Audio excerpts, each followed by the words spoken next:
and brothers of America, it fills my heart with joy unspeakable to rise in response to the warm and cordial welcome which you have given us.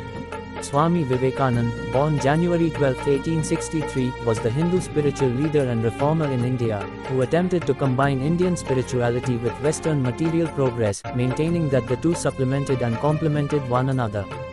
His absolute was a person's own higher self. To labor for the benefit of humanity was the noblest endeavor. Born into an upper-middle-class family of the scribes in Bengal, he was educated at a Western-style university where he was exposed to Western philosophy, Christianity, and science.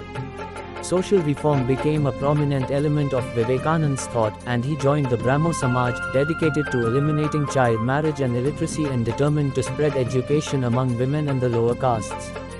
He later became the most notable disciple of Ramakrishna, who demonstrated the essential unity of all religions, always stressing the universal and humanistic side of the Vedas, the oldest sacred texts of Hinduism, as well as belief in service rather than dogma.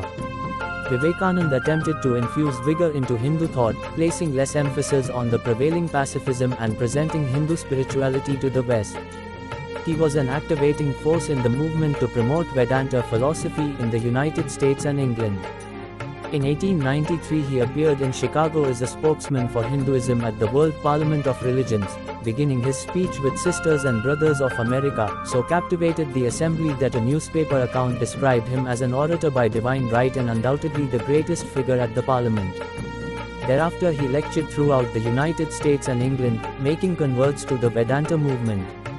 On his return to India with a small group of disciples in 1897, Vivekanand founded the Ramakrishna mission at the monastery of Belur Mutt on the Ganga River near Calcutta. Self-perfection and service were his ideals, and the order continued to stress them. He adapted and made relevant to the 20th century the very highest ideals of the Vedantic religion, and although he lived only 2 years into 20th century, he left the mark of his personality on East and West alike.